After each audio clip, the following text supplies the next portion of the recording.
북가주를 강타한 폭탄 사이클론으로 피해가 확산되고 있는 가운데 남가주도 영향을 받아 이번 주말과 다음 주까지 비가 예보됐습니다. 트럼프 대통령 당선인이 법무장관으로 지명한 맷 게이츠 전 하원의원이 전격 사퇴했습니다.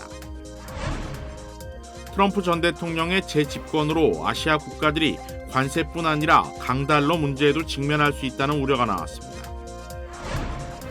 트럼프 대통령 당선인이 정부 효율부 수장으로 발탁한 일론 머스크가 강도 높은 연방정부 개혁을 예고했습니다. LA 한인타운을 방문한 캐런 베스 LA 시장이 한인 상공인들의 의견을 수렴하고 협력을 강화해 나가겠다고 밝혔습니다. 시청자 여러분 안녕하십니까? KBS 아메리카 뉴스입니다. 북가주를 강타한 폭탄 사이클론 피해가 확산되고 있는 가운데 이제 남가주까지 폭풍의 여파가 미치면서 이번 주말과 다음 주 비가 예보됐습니다. 윤범수 기자가 보도합니다. 북가주 포레스트빌의 한 주택. 커다란 나무 상단이 지붕을 부수고 집 내부까지 덮쳐 안에 있던 사람 한 명이 다쳤습니다. 자동차 역시 나무 기둥에 무게에 눌려 윗부분이 납작해졌습니다. 밤새 내린 비로 인해 잠겨버린 도로, 미처 빠져나오지 못하고 버려진 차량도 보입니다. 북서부를 강타한 열대성 저기압 폭풍. 갑작스럽게 기압이 낮아지면서 세력이 강해진다고 해서 폭탄 사이클론이라고 부릅니다. 주로 겨울철에 발생하는데 올해는 10년 만에 찾아온 기록적인 폭풍우입니다. 어제 7인치, 오늘까지 10인치의 강우량을 넘겼고 소노마 카운티 등 일부 지역은 1998년 이후 가장 많은 양의 비를 기록했습니다. 산간 지역에는 최대 풍속 75마일의 강풍이 불고 있고 3,500피트 이상 고지대에서는 이틀 동안 최대 15인치에 달하는 눈이 내리고 있습니다. 한편 캘리포니아주는 다음 주부터 또 한 번 강력한 비 영향권에 들어갑니다. 태평양에서 형성돼 서부 지역으로 이동하는 좁고 긴 형태의 수증기대, 이른바 대기의 강이 폭탄 사이클론과 합쳐지면서 더 많은 양의 비가 예보되고 있습니다. 워싱턴과 오리건, 북가주를 중심으로 피해가 확산되고 있는 이번 폭탄 사이클론의 여파는 일부 남가주에도 영향을 미칠 것이란 전망입니다. 국립기상청은 세력은 약화되겠지만 남쪽으로 이동하는 열대성 저기압으로 인해 당장 이번 주말부터 샌루이스 오비스포와 산타바바라 지역은 최대 1인치, 벤츄라와 LA 카운티 지역은 1인치 이하의 비가 예상된다고 밝혔습니다. 이번 비 예보는 또 지역에 따라 다르겠지만 다음 주 화요일까지는 이어질 것으로 예상되고 있습니다.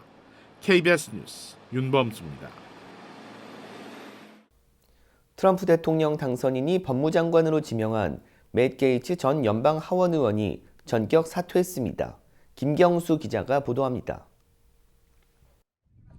하루 전까지만 해도 트럼프 당선인은 맷 게이츠 전 하원 의원에 대한 법무장관 지명을 철회할 뜻이 없다고 밝혔습니다.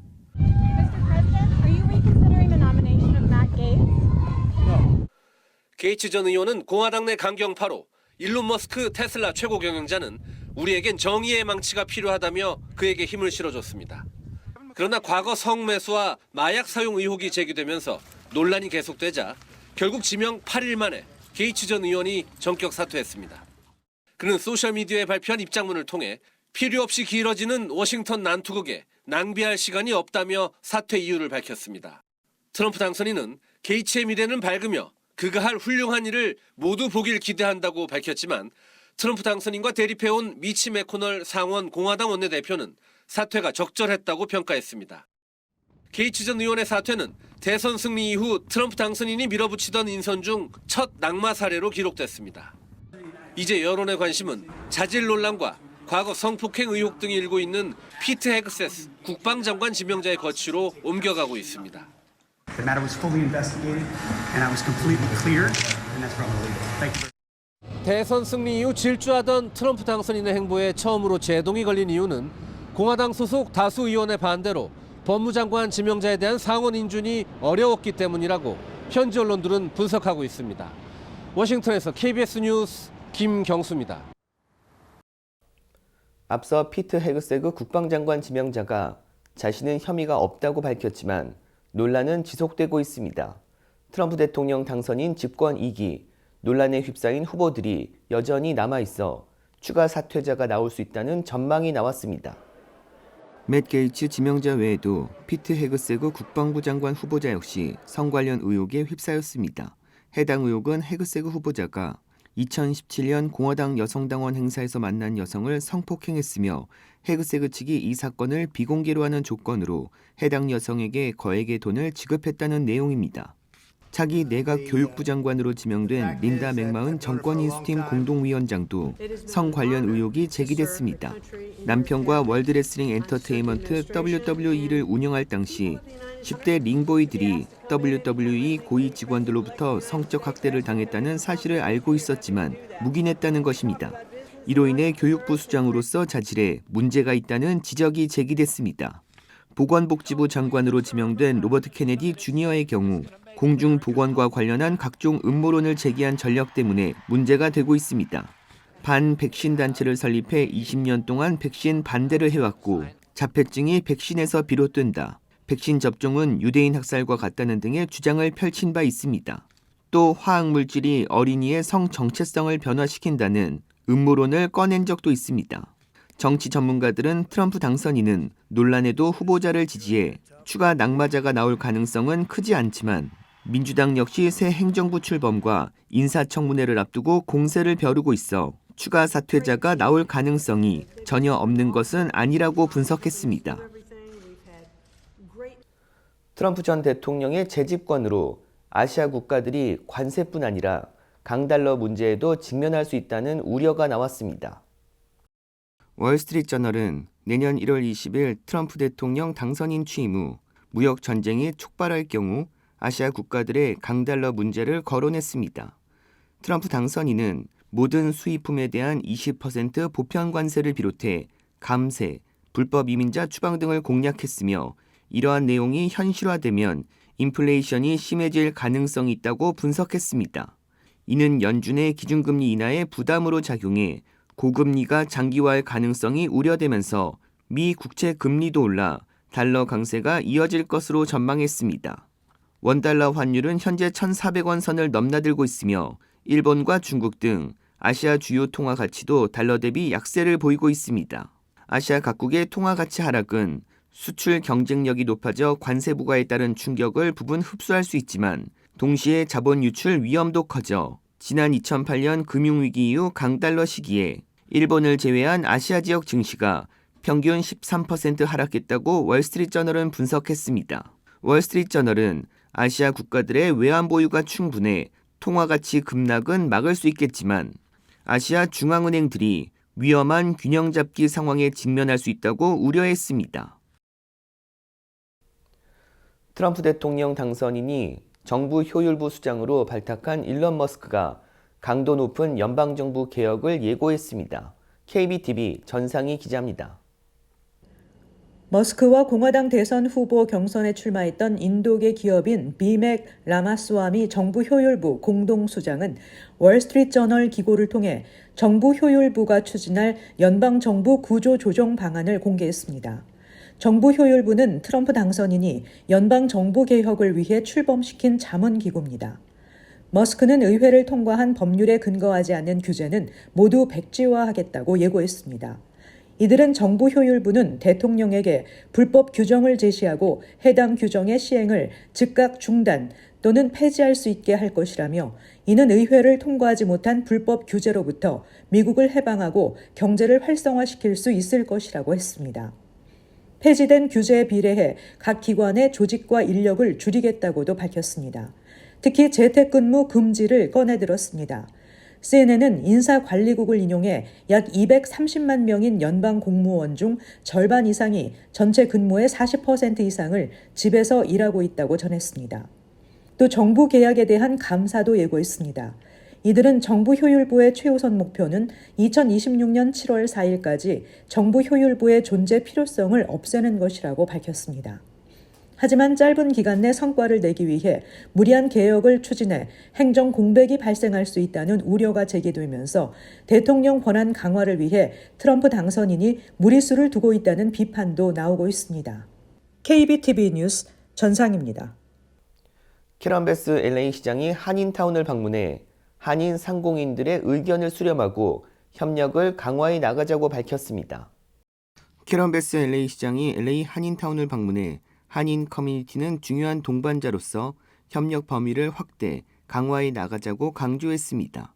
캐런 베스 LA 시장은 어제 오후 4시부터 시작된 LA 한인 상공회의소 초청 행사에 참석해 2026 북중미 월드컵과 2027 슈퍼볼, 2028 하계올림픽과 패럴림픽을 앞두고 노숙자 문제와 치안 강화 등을 개선해 나가기 위해 LA 한인사회의 역할도 중요하다고 강조했습니다. 또한 무료 상담과 비즈니스 보조금, 대출 신청과 또 소수계 기업을 대상으로 하는 정부 조달 사업 등 LA시가 제공하는 사업들을 소개하며 한인 경제가 LA시와 함께 성장할 수 있는 기회가 마련돼 있다고 덧붙였습니다. 베스 시장은 한인들이 가장 우려하는 노숙자 문제와 치안 문제에 대해 노숙자 문제는 지속적으로 해결 중이고 치안은 경찰 인력을 늘려야 하지만 복잡한 절차와 기간이 필요해 방안을 찾는 데 노력 중이라고 밝혔습니다. 베스 시장은 스포츠 이벤트와 노숙자 증가, 치안 문제 등 모든 과정을 이뤄내기 위해선 한인 사회와의 협력이 절실하다며 LA시의 발전을 위해 지역사회인 한인 커뮤니티도 함께 나아가 줄 것을 강조했습니다. 미 연방수사국 FBI가 뉴욕 증권거래소 건물을 폭파하려 한 혐의를 받고 있는 남성을 체포했습니다. 플로리다주 코럴 스프링스에 거주하는 30살 하룬 압둘 말릭 예너는 이번 주 뉴욕 증권거래소를 폭파하려는 계획을 갖고 있었던 혐의로 체포돼 기소됐습니다. FBI는 지난 2월 예너가 창고의 폭탄 제조 설계도를 보관 중이라는 제보를 받고 수사에 착수했습니다. FBI는 예너의 창고에서 폭발물을 만드는 데 사용하는 물건들을 다수 발견했으며 예너는 2017년부터 온라인에서 폭탄 제조와 관련된 내용을 검색해온 것으로 드러났습니다.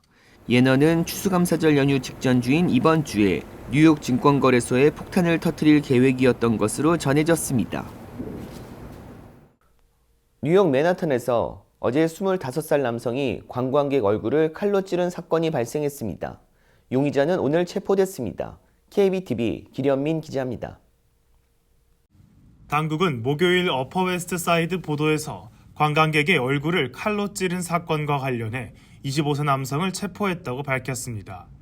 이번 공격은 웨스트 86번가 콜럼버스 애비뉴와 암스테르담 애비뉴 사이에서 오전 10시 30분에 발생했다고 FDNY는 밝혔습니다. CCTV 영상에는 여러 남성이 보도에서 걸으면서 대화하던 중 회색 티셔츠와 반바지를 입은 남성이 왼손에 칼을 들고 그들 뒤로 뛰어가는 모습이 포착됐습니다. 익명을 요구한 한 이웃 주민은 완전 무작위 공격이었다며 용의자가 뒤에서 다가와 찔렀다고 말했습니다. 이어 용의자가 사람을 찌른 후 귀를 거의 자를 뻔했다고 전했습니다. 55세의 피해자는 얼굴과 뺨, 귀를 찔린 후 병원에서 치료를 받으며 회복 중이라고 NBC는 전했습니다. 칼부림의 원인이 정확히 무엇인지는 아직까지 밝혀지지 않았습니다. 영상에서 칼을 들고 달리는 남성이 목격된 지 불과 몇 초 후 같은 남성이 어깨 너머로 바라보며 반대 방향으로 달리는 모습이 목격되었습니다. KBTV 뉴스 길련민입니다. 2024 LA 오토쇼가 본격적인 일정에 돌입했습니다. 이번 오토쇼에서는 한국의 친환경 모델들이 인기를 끈 것으로 전해졌습니다. 이우수 기자가 취재했습니다. 2024 LA 오토쇼가 오늘 미디어 공개 행사를 시작으로 공식 일정에 돌입했습니다. 오토쇼의 첫 번째 무대는 현대차가 이끌었습니다. 친환경 모델 아이오닉 브랜드를 전면에 내세운 현대차는 어제 벨에어에서 열린 글로벌 공개 행사 현장의 모습을 전하면서 아이오닉 9의 공식 데뷔 소식을 전했습니다. 앞서 어제 열린 글로벌 공개 행사에서는 한복 등 한국적인 요소를 적용한 아이오닉 9의 디자인, 먼 거리를 이동할 수 있는 강점이 부각됐는데 오늘 오토쇼 현장에서도 이와 동일한 내용이 전달됐습니다. Ioniq 9, every trim level is going to have 300 plus miles of range. So in terms of commuting and doing things, 300 miles is the magic number when it comes to EV, and every trim level will have that. 현대는 아이오닉 9을 직접 시승해 볼 수 있는 체험 공간을 운영했는데 3열 전기 SUV의 공간을 경험하기 위한 미디어 관계자들에게 인기를 끌었습니다. 현대차는 아이오닉 9 외에도 수소차 이니시움을 공개하면서 앞으로 경쟁이 심화될 수소차 시장에 대응하는 모습도 보여줬습니다.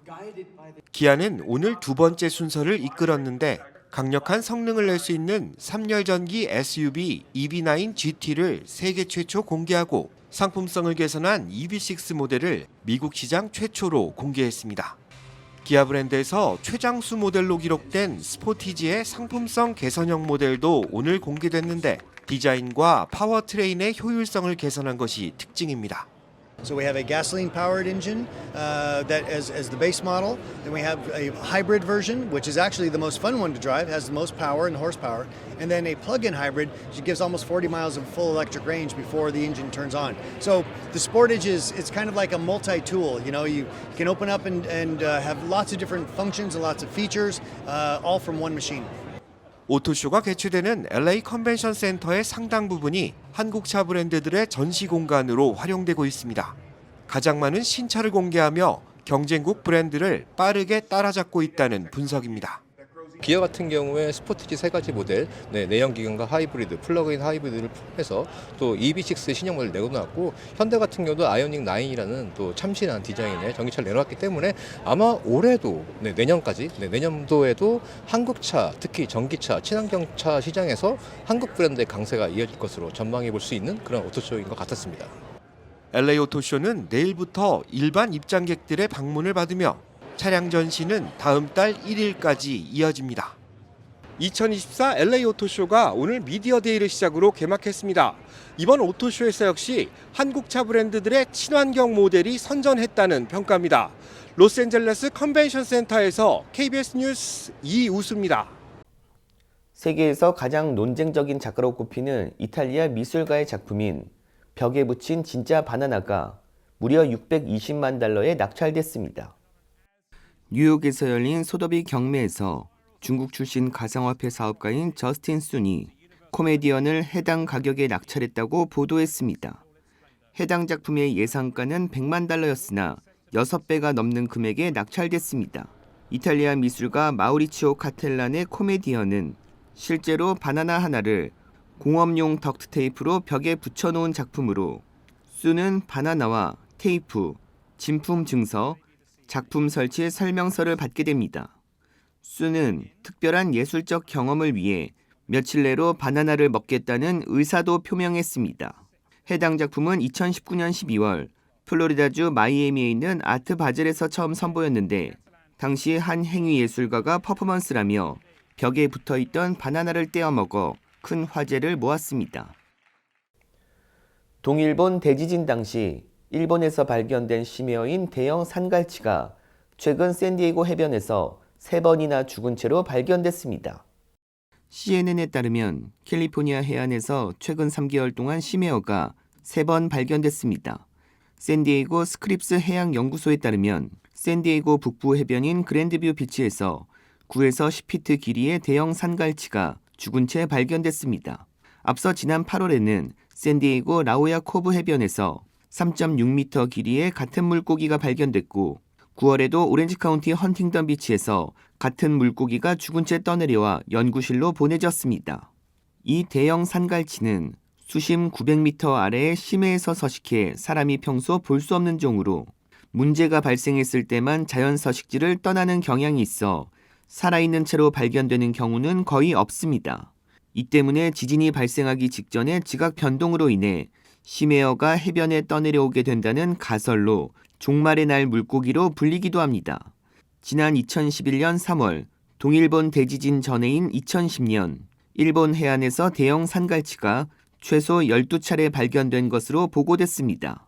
하지만 이 같은 가설은 과학적으로 근거가 없는 것으로 밝혀졌습니다. 스크립스 해양학 연구소는 최근 적조 현상 등 해양 환경의 변화나 산갈치의 개체수 증가와 관련이 있을 수 있다고 분석했습니다. 어제 러시아가 대륙간 탄도미사일을 발사했다고 우크라이나가 주장했는데요. 러시아는 중거리 탄도미사일이었다고 밝혔습니다. 조빈나 기자입니다. 섬광이 번쩍합니다. 극초음속 미사일이 우크라이나 드니프로의 미사일 생산단지를 공격하는 영상이라며 푸틴 대통령의 측근 메드베데프 국가안보회의 부의장이 공개했습니다. 푸틴 러시아 대통령은 국영방송 연설에서 우크라이나의 최신 중거리 탄도미사일을 시험 발사해 성공했다고 밝혔습니다. 핵을 탑재하지 않은 극초음속 탄도미사일이었다고 주장했습니다. В данном случае с баллистической ракетой в безъядерном гиперзвуковом оснащении. 앞서 우크라이나는 미국산 에이테크스와 영국의 스톰 섀도로 러시아 본토를 잇따라 공격했습니다. 푸틴 대통령은 이에 대한 보복 공격임을 분명히 하며 서방과 우크라이나의 행동에 따라 단호한 대응을 경고했습니다. Потому что средств противодействия такому оружию на сегодняшний день не существует. 앞서 우크라이나군은 현지 시각 21일 오전 러시아군이 드니프로를 겨냥해 대륙간 탄도미사일 ICBM을 발사했다고 발표했습니다. 젤렌스키 대통령도 미사일의 속도와 고도 등이 ICBM과 일치한다고 밝혔습니다.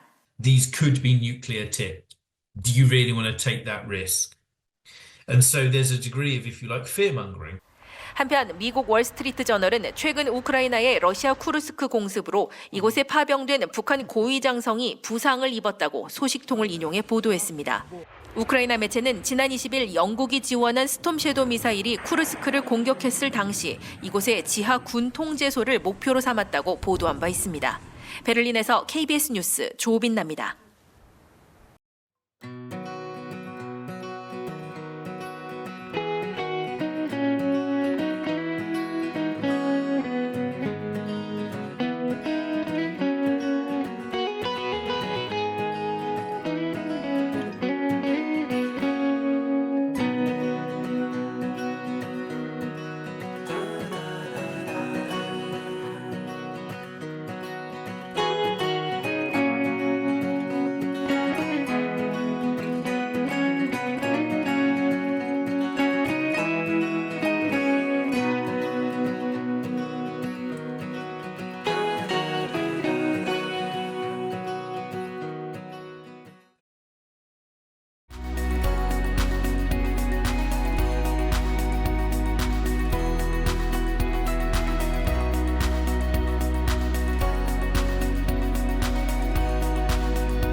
KBS 아메리카 뉴스 마칩니다.